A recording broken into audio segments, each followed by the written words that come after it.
I'm leaving him for my ex, and I don't like that he's so upset about it. Ah, like that's such a weird title. I, 22 female, was in a relationship with Mark, 23 male. I don't know if I believe in something like soulmates, but if they ever did exist, we were the closest thing to it.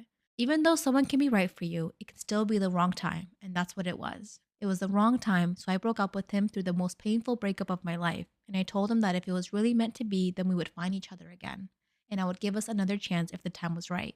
Then, months later, I met Luca, 25 male. It wasn't really meant to be anything, and I told him that from the start. I told him that I just wanted a friends with benefit at most, but nothing more. I wasn't ready for anything more. He asked me why, and I was honest, and the conversation went a little bit like this. I have unfinished business with my ex, and I know when the time comes, I'll need to close that door, so it's not fair to anyone if I start a new chapter with you knowing that the last one isn't finished yet. Why not finish it now? Because I'm not ready. When will you be ready?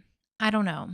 Well, whatever, I'll wait for you. You would be waiting for a while. That's fine, it's worth it to me. I can't lie and say that I don't have feelings for him. I can't lie and say that there isn't something there.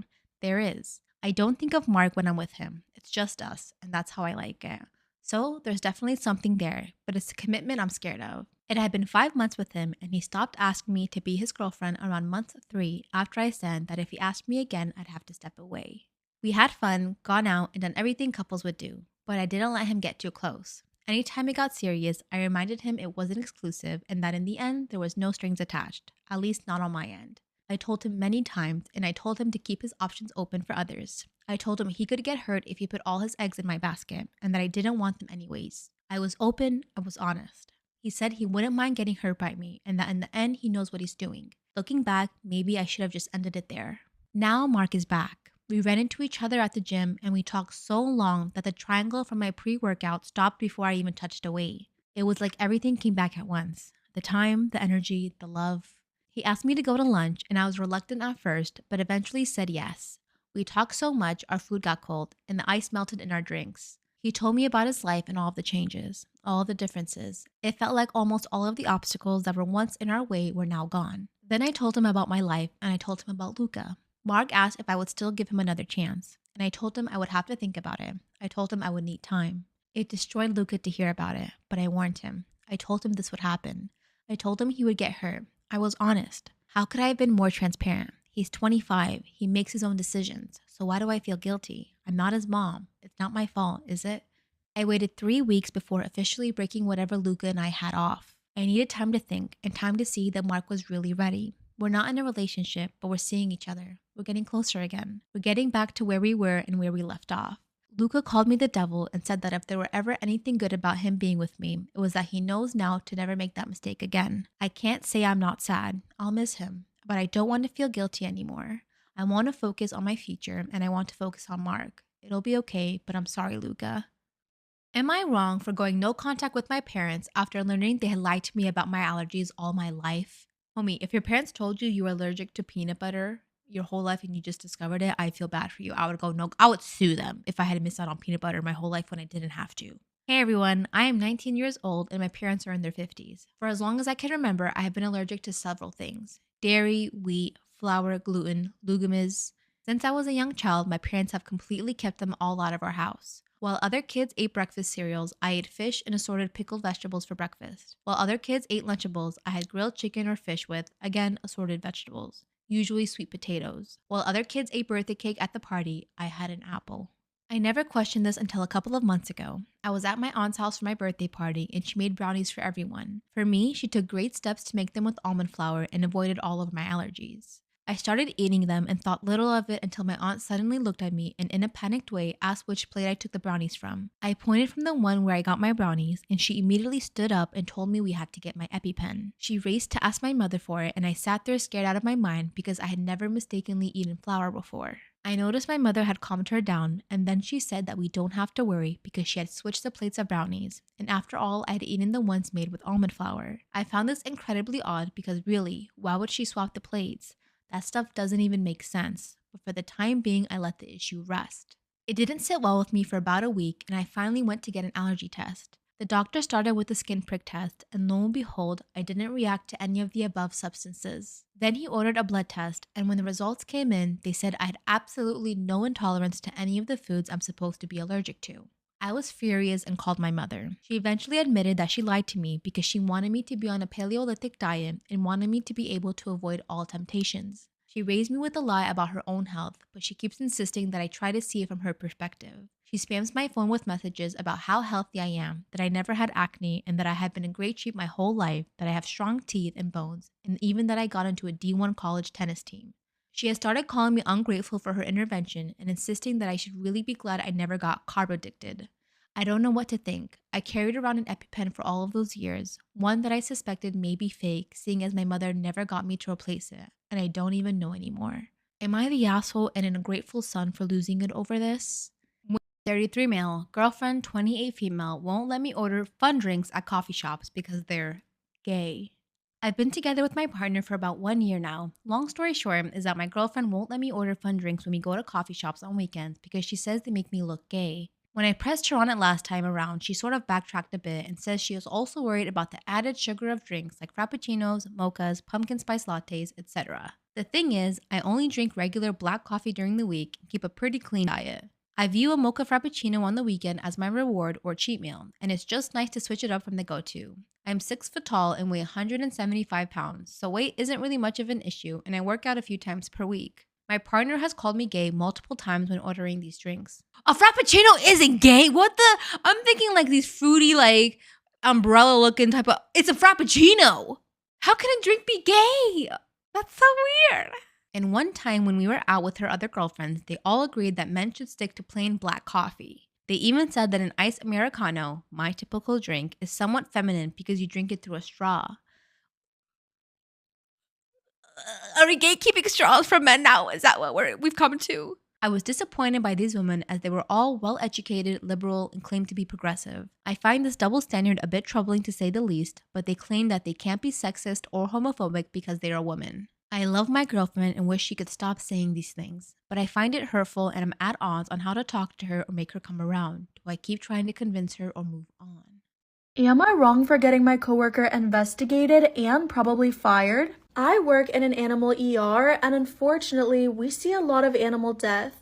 It's definitely gut-wrenching every time, but it's part of working in the profession. So our hospital has an area set up for owners that is for euthanasia and death and grief. It's a private area that has a separate exit, a couch, a rug, calm lighting, and resources for dealing with pet grief. There's also a peephole in the door of the area that allows staff to see inside if the door is shut. It allows us to check in and see if the owner has left without disturbing them. Well, a few nights ago, I rounded the corner and found a coworker standing pressed against the door. He was staring through the peephole, so I slowed down and noticed he wasn't looking away. He was standing there staring through it and kind of smirking.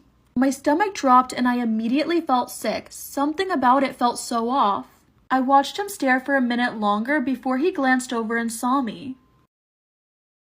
Am I wrong for getting a coworker investigated and possibly fired? I watched him stare and smirk until he finally glanced over and looked at me.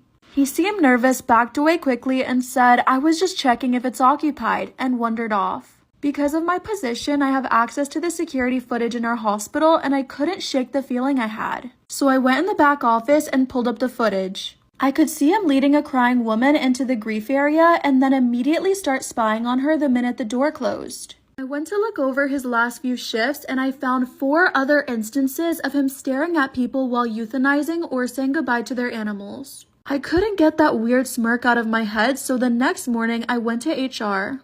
At first they were a bit confused, wondering why I had concerns until I showed them the footage. He was escorted out pending a misconduct investigation, and that's when I heard they'd seen him do it on the shifts for a while, and also he'd go to the bathroom after. Am I wrong for telling my brother's ex what he's been doing during their break and destroying their relationship? Y'all, how do we feel about breaks? Do you feel like breaks are more of like a pause in the relationship until you're ready to get back right, but still basically dating? Or do you feel like it's literally altogether basically a breakup until you want to make back up? Personally, I think each situation is different, so let's go ahead and hear this one. So my younger brother, early 20s, and his now ex-girlfriend were on a break from each other for a few months now. The reason for this breakup between them, from what I've heard, is because my brother wanted to try the single life for a bit, but neither was going to talk to or date anyone. However, my brother took this break and went to see other people. A few dates from what I've heard, and the icing on the cake was that he was planning on moving in with this girl that he's never met in person. What? Even trying to convince us that this girl is amazing and great. I'm certain this would have happened if not for the fact that the mystery girl ended up ghosting him. Am I wrong for telling my brother's ex what he's been doing during their break and destroying their relationship? I'm certain this would have happened if not for the fact that this mystery girl ended up ghosting him. Well, now me and his ex are friends, and hearing all of this left a really bad taste in my mouth. His ex-girlfriend was waiting for him to come back and giving him till December. And of course, she stayed loyal to him the whole time, so I told her what he'd been up to. She's a good girl and didn't deserve to be lied to and oblivious. This ended with her calling and yelling at him and essentially causing this bridge to burn between them and fires going up between him and my family. And even with the ex and parents trying to put him out. So am I wrong for telling my brother's ex about his lying? Top comment says, oh boy, this is gonna get mixed reactions. There will be, you're wrong for not minding your business and also not wrong for being a good friend. I do agree and I can't wait to see the votes on this one. Am I wrong for leaving my menstrual pads in a visible place in the bathroom? Y'all, I don't understand what is the issue with men and periods. Grown-ass men, both of these men. So my husband, 30, and his friend, also 30, and I are currently on vacation. We're sharing a rented apartment that has just one bathroom. Yesterday, I got my period and bought some pads. Y'all, that absolutely sucks when you're on vacation and start your period. It just recently happened to me. I bought the pads and left them on the bathroom counter in a semi-sheer bag where they weren't even visible. However, my husband thought it was inappropriate and could make his friend feel uncomfortable. You know, knowing that someone in the apartment is bleeding. I argue that this is a natural process and should not be considered gross or dirty. We shouldn't be ashamed or stigmatized because of it, as this has historically caused women to suffer. My husband didn't respond, but I'm still wondering if I was wrong. Can we get some feedback from the men? Am I wrong for being in my undies around my boyfriend's brother? I, 20 female, have been with my boyfriend for 3 months. He's my first serious boyfriend and I just started staying at his apartment recently for overnights. Now I live at home with my family still and we're very open. I walk around in a shirt and underwear a majority of the time and it's not an all-girls household. I have a dad and 2 brothers ages 17 and 14 and I also did it growing up. And if a guest stopped by unannounced growing up, so be it. They'd see us in our bedwear. As you could imagine, I did this at my boyfriend's apartment when it was just the 2 of us, which he loved. But 2 days ago, his brother stopped by and I came out of the shower in a t-shirt and cheekies. When my boyfriend saw me, he immediately whispered to me to put some pants on, which I did. But when he left, my boyfriend asked me if I was trying to seduce his brother. I told him I meant nothing by it and also do it at home. Now it's been 3 days and he hasn't asked me to sleep over again. Am I wrong?